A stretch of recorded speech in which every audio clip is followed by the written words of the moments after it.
Hello, beautiful souls. Have you ever felt the weight of the spotlight pressing down on you? That moment when all eyes are on you, and the pressure to perform threatens to overshadow your true self. I've been there, and I want to share a secret with you. The key to thriving under pressure is embracing your authenticity. You know, there's something so powerful about just being real. In a world that constantly tells us who we should be, how we should act, what we should look like, it's so easy to lose sight of who we truly are. We get caught up in the noise, the pressure, the expectations. And sometimes we don't even realize it. We start editing ourselves, toning ourselves down, trying to fit in or please everyone. We try to play a role, and it works, for a while, but there's a kind of emptiness that follows when you're not being true to yourself. It's quiet, but it lingers, because deep down, there's a voice inside of you saying, "This isn't me." That voice matters. Being authentic doesn't mean you have to be loud or bold or always certain. It doesn't mean you need to have all the answers or that you'll never feel insecure. No, being authentic is simply allowing yourself to be seen, as you are, the raw, imperfect, evolving, beautiful you. There's a unique light that shines when you're not trying to be anyone else. People feel it. They may not be able to describe it, but they recognize it. It's that moment when someone watches you or listens to you and says, "I don't know what it is, but I believe this person, I feel them," because realness is magnetic. You don't need to perform, you don't need to impress, you just need to show up with your truth. And yes, that takes courage, especially when you're under pressure, especially when the world is watching. When you're afraid that your truth might not be enough, or that it might be too much, but the truth is, your authenticity is your power. The world doesn't need another copy of someone else, it needs you. Your unique story, your voice, your presence, your honesty, even the parts you want to hide, especially those parts, because those are often the parts that people will relate to the most. I've learned that the more you try to hide who you really are, the more you block your own light. And it's tiring to wear a mask all the time. It's exhausting to constantly second-guess yourself, wondering if you're saying the right thing, doing the right thing, being the right version of yourself. But when you finally drop the act, when you choose to stand in your truth, there's a freedom in that. It feels like coming home. Yes, not everyone will understand you, not everyone will applaud your honesty. But you weren't made to please everyone. You were made to be real, and when you're real, the right people will find you. The ones who love you for exactly who you are, not for who you pretend to be. Authenticity also invites connection. Because when you're honest about your struggles, your failures, your questions, you create space for others to do the same. You become a mirror, a reminder that it's okay to be human, that it's okay to not have it all figured out. That strength isn't found in pretending, but in embracing your truth, even when it's messy. And do you know what happens when you live from that place? Peace, purpose, alignment. Suddenly, your actions, your words, your choices, they all start to reflect who you really are. And people will notice, not because you're loud, but because you're real. Not because you're perfect, but because you're present. And in a world full of filters, your honesty will feel like fresh air. So don't dim your light to make others comfortable. Don't shrink yourself just to fit in. Don't edit your truth to match someone else's version of what's acceptable. The world doesn't need a perfect version of you. It needs the real you, the you who laughs loud, who cries when moved, who stumbles but keeps walking, who doubts but shows up anyway, the one who dares to say, "This is who I am," and that's enough. You were never meant to be a copy. You were born to be original, and that right there is your greatest strength. So go ahead, show up as you, because authenticity will always outshine perfection. Nervousness. It's that shaky feeling in your hands, the pounding in your chest, the voice in your head whispering, "What if I mess this up?" We've all felt it. Before stepping on a stage, before speaking up in a meeting, before saying what's really on your heart, that moment when you feel small, uncertain, exposed, it's uncomfortable, and for so many of us, the instinct is to hide, to back away, to avoid the moment altogether. But what if I told you that nervousness isn't your enemy? What if that feeling you've been trying to silence is actually trying to serve you? You see, we're often told to get rid of nerves, to fight them off, to pretend they don't exist. But the truth is, feeling nervous means you care. It means something matters deeply to you. You want to do well. You want to show up fully. You want to honor the moment. That's not weakness. That's passion. That's love. We've been conditioned to think that nerves are a sign of failure, that if we were truly confident, we wouldn't feel anything at all. But real confidence isn't the absence of nervousness. It's the decision to keep going even when you feel it. It's standing in the middle of that fear and saying, I'm still going to speak. I'm still going to try. There were times I stood in front of people and felt like my voice would crack. My thoughts were racing, my breath was short, and I wondered if I could even get a single word out. But in those moments, I learned something powerful. Nerves are just energy, that's all. It's your body getting ready. It's the adrenaline kicking in, preparing you for something meaningful. So instead of trying to get rid of that energy, I started learning how to use it. I began to tell myself, this is good. This means I care. This means I'm alive. This is my body reminding me that this moment matters. And do you know what happens when you reframe nervousness as excitement? Your perspective shifts. Your body still feels all the same things. Your heart still races. Your hands still tremble a little. But now, instead of thinking something's wrong, you understand that something's right. You're about to step into something bigger than yourself, and that's worth feeling. Sometimes we wait to feel ready before we take action, but the truth is, waiting for the nerves to disappear might mean waiting forever. What if ready doesn't feel like calm? What if ready feels like butterflies in your stomach and 1,000 thoughts racing through your mind? And maybe that's okay. Maybe we stop waiting to be fearless, and we start walking forward with fear in our hands, knowing it won't break us. Because the goal isn't to be perfect. The goal is to be present, and when you're truly present, even your nervousness becomes part of the beauty of the moment. It softens you, it humbles you, it reminds you that you're human. And that vulnerability, that's where real connection begins. You don't need to hide that you're nervous. You don't need to apologize for it. Let it be there. Let it remind you that you're doing something that matters to you. Let it remind you that you're growing, because every time you speak up, every time you show up despite the fear, you teach yourself that you're stronger than you think, that fear doesn't get to decide your story. That the trembling voice still has power, that shaking hands can still build something beautiful, so the next time nervousness visits you, before a talk, before a big conversation, before stepping into a room where you feel small, don't push it away.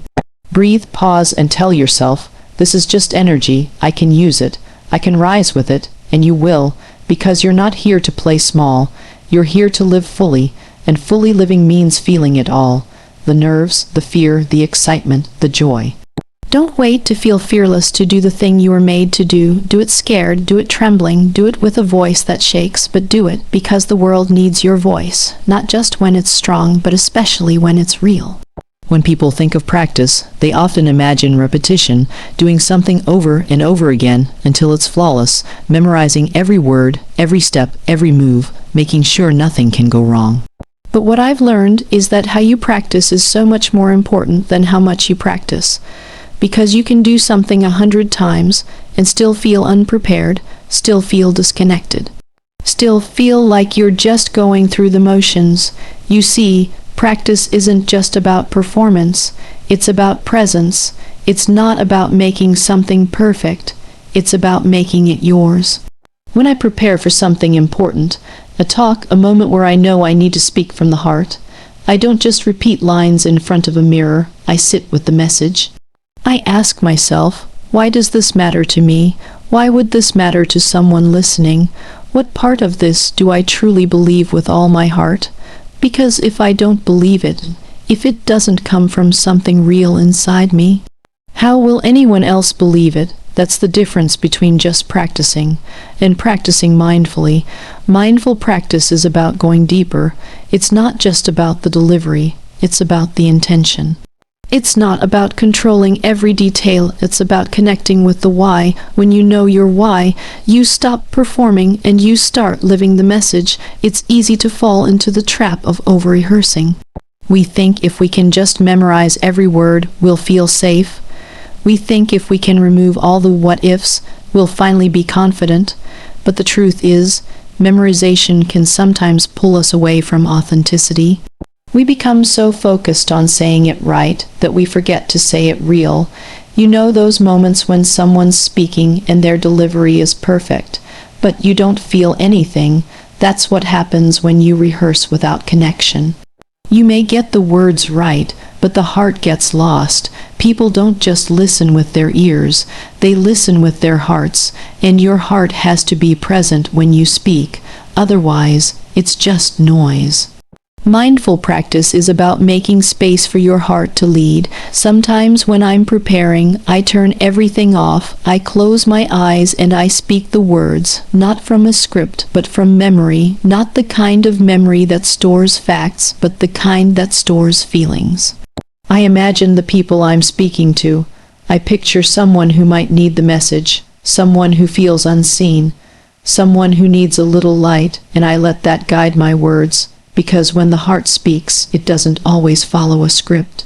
It follows truth, it follows sincerity, it flows, it pauses, it stumbles, it rises, but it always reaches deeper, and the beautiful thing about mindful practice is that it gives you permission to be fluid. You're not chained to a specific phrasing or perfect rhythm.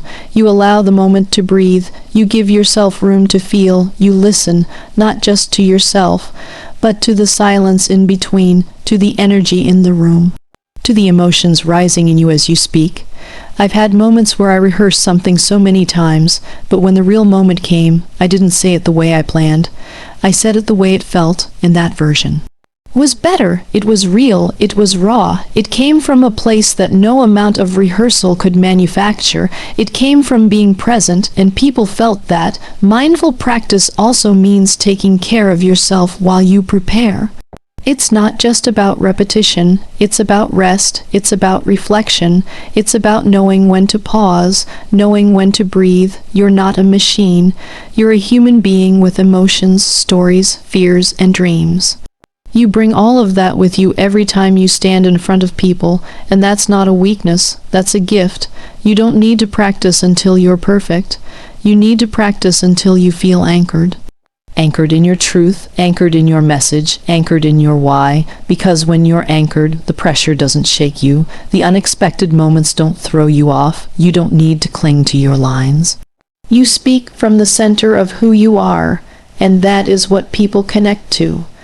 Mindful practice also teaches you to trust yourself. You begin to understand that you don't have to force your message, you just need to feel it. And once you feel it, your words will find their way, even if they're imperfect, even if they're messy, they will land exactly where they need to. So as you prepare for that next big moment, don't just rehearse the lines. Sit with them, talk to them, question them, own them, let them live inside you, because when it's time to speak, the words won't just come from your mouth, they'll come from your heart, and that's the kind of practice that leaves a lasting impact. There's something powerful about sharing a piece of yourself, your story, your journey, the things you've been through, the highs and the heartbreaks, the wins, the losses, the silent battles no one else ever saw. We all carry those stories inside of us, and most of the time we tuck them away. We keep them hidden, maybe out of fear, maybe out of pride, maybe because we think who would even care, but here's the truth, someone out there needs your story. Not the perfect version, not the polished version, the real one, the version where you struggled, the version where you didn't know what would happen next, the version where you were on the floor praying for a breakthrough that felt like it would never come. That's the version people need. That's the one that will reach someone's heart. Because when people hear your story, they see themselves in it. They find hope in it. They realize they're not alone. I remember one season in my life when everything looked fine on the outside. I was smiling, working, doing what I needed to do, but inside I was tired in a way that sleep couldn't fix. I felt like I was pouring so much out, but nothing was filling me back up. I would go home and just feel empty, lost, and I couldn't explain it. I kept showing up, but it felt like I was wearing a mask, a very good one. And then one day, someone I respected looked me in the eye and said, "You don't look okay." I broke down. Not because I wanted to, not because I planned to, but because someone finally saw through the surface, and in that moment I realized how much I needed to stop pretending, how much I needed to speak my truth. To be seen, not just for what I do, but for who I really am, flaws, fears, and all. That's what stories do. They uncover us, they invite others into the hidden places, and when we're brave enough to go there, we give others permission to do the same. We're all carrying silent chapters, pages of pain, of failure, of heartbreak, and sometimes we think those pages disqualify us, but maybe those are the pages that make us relatable. Maybe those are the pages that people will remember most. Because no one connects to perfection, they connect to humanity. I remember sharing something very personal one time, something I had never talked about publicly before. I was scared. I was trembling. I didn't know how people would react, but I knew it was real. I knew it was part of me. I had to stop hiding it, so I shared it, and the response wasn't judgment, it was love. People messaged me saying, "Thank you for saying that. I thought I was the only one." And in that moment, I learned something that changed me forever. Vulnerability builds bridges. You don't need to have it all together to inspire people. You just need to be honest. Even the stories you think are too ordinary, those can carry the most power. The time you failed, the time you tried again, the moment you chose forgiveness when bitterness would have been easier, the time you doubted yourself but showed up anyway. These are the stories that show strength, not the kind that roars, but the kind that endures. Sometimes people look at you and think you've always had it figured out. They only see the results. They don't see the process. They don't see the tears cried in silence, the doors that closed without explanation, the prayers whispered in the dark. But when you tell your story, you remind people that you're human too, that the path wasn't easy, that it took faith, that it took patience, that it took failing and starting again more times than you can count. That's when your success becomes more than just an achievement. It becomes a testimony. You survived something. You overcame something. You're still healing from something. And every time you speak from that place, you offer others a piece of light. A reason to keep going. A reason to believe that maybe, just maybe, they can overcome too. And you know what? You don't need to have a dramatic story to make an impact. Sometimes the quiet moments hold the most truth. Like the morning you got up even though you didn't feel strong, the day you forgave someone who never apologized, the time you chose to be kind when your heart was breaking, those are victories too, and when you speak from those places, you speak from depth. And depth always reaches. We're living in a world where everyone's trying to be impressive, but what the world really needs is people who are honest, people who aren't afraid to say, "I've been there too," people who don't just talk about strength, but show where it came from. People who are willing to say, "This is my story. It's not perfect, but it's real and it's mine." So don't hide your story, don't shrink it, don't wait for it to be perfectly packaged. You've been through things that someone else is praying to survive. And your words might be the reminder that they can. Your story is sacred and it's not just for you. Sometimes the healing begins when we speak, and the freedom follows when someone else hears it and says, "Me too." So speak. Even if your voice shakes, even if your heart races, even if it feels too raw, because someone out there is waiting for your story to remind them of their own strength, and you never know whose life could change because you chose to tell the truth. We live in a world that constantly tells us to strive for more, be better, look better, do better. The pressure to be perfect comes from everywhere, from the expectations of others, from the highlight reels we scroll through, from the fear of being left behind. But the truth is, chasing perfection can be exhausting. It's like running on a treadmill that never stops, where no matter how far you go, it never feels like enough, and somewhere along the way, we begin to confuse perfection with worth. We start to believe that unless we're flawless, we're not enough. Unless everything is polished, we can't be accepted, but that's not true. That's not the standard we were meant to live by. Perfection is an illusion. It's a mask, it's an image we try to maintain, even when our hearts are breaking inside. It's the pressure to always say the right thing, do the right thing, be the right person, but real life is messy. It's complicated. It's full of moments where we fall short, where we forget, where we get it wrong, and those moments don't disqualify us. They make us real, they make us human, they remind us that growth isn't a straight line. It's a winding path with detours, delays, and lessons along the way. There were times in my life when I tried so hard to present a perfect version of myself. I was careful with my words. I filtered my emotions. I wanted to be strong all the time because I thought showing weakness would make people lose respect. But the more I tried to be perfect, the more I felt like I was losing pieces of myself. I was smiling, but I wasn't okay. I was performing, but I wasn't present, and eventually I reached a point where I had to choose, keep pretending or start being honest. I chose honesty, and that decision changed everything. The moment I stopped chasing perfection was the moment I started feeling free. Free to laugh at my own mistakes, free to admit when I didn't have all the answers, free to show up even when I felt unsure, and in that freedom I found connection, because people don't connect to perfection, they connect to vulnerability.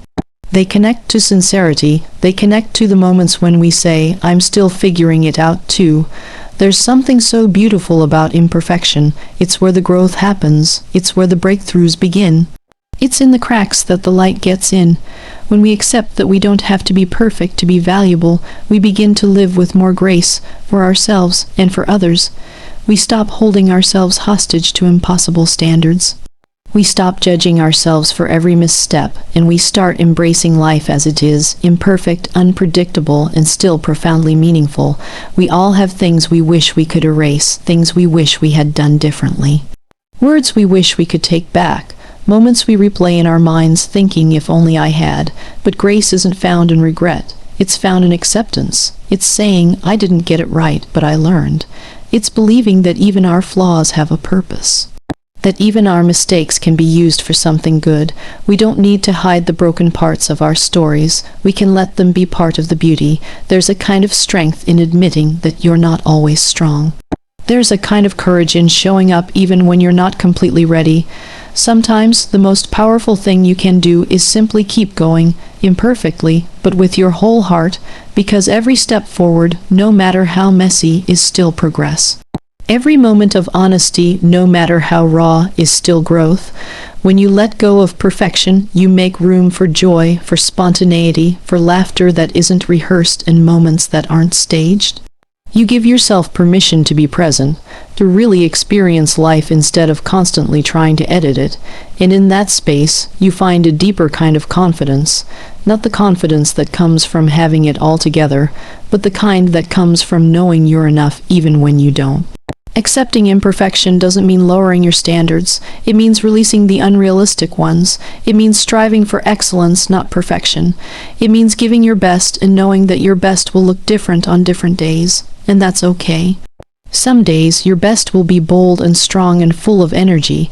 Other days, your best might just be getting out of bed and trying again. Both are valid. Both are enough. And just as we learn to accept our own imperfections, we begin to offer that same acceptance to others.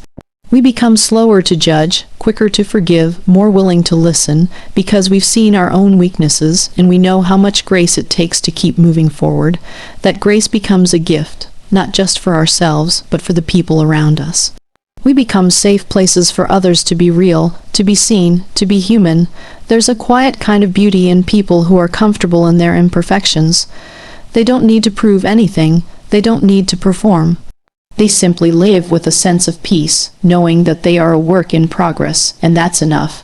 They walk into rooms without pretending. They speak from the heart. They embrace the unknown, and in doing so, they invite others to do the same. So if you're in a season where things feel messy, if you're stumbling through uncertainty, if you feel like you're not measuring up, breathe. You're not failing. You're unfolding. You're growing. You're becoming. And that journey is sacred even when it's not smooth. Perfection was never the goal. Presence is, authenticity is, love is, and those things don't require you to be flawless. They only require you to be honest. You are allowed to be a masterpiece and a work in progress at the same time. And as you walk your path imperfect, unfinished, yet beautiful, never forget that you are already worthy of love, of purpose, of peace. Exactly as you are. In closing, remember that grace under pressure isn't about suppressing who you are. It's about letting your true self shine, even when the stakes are high. By embracing authenticity, reframing nervousness, practicing mindfully, sharing your stories, and accepting imperfection, you not only survive the spotlight, you thrive in it. So, the next time you find yourself center stage, take a deep breath, smile, and let your authentic self lead the way. You've got this.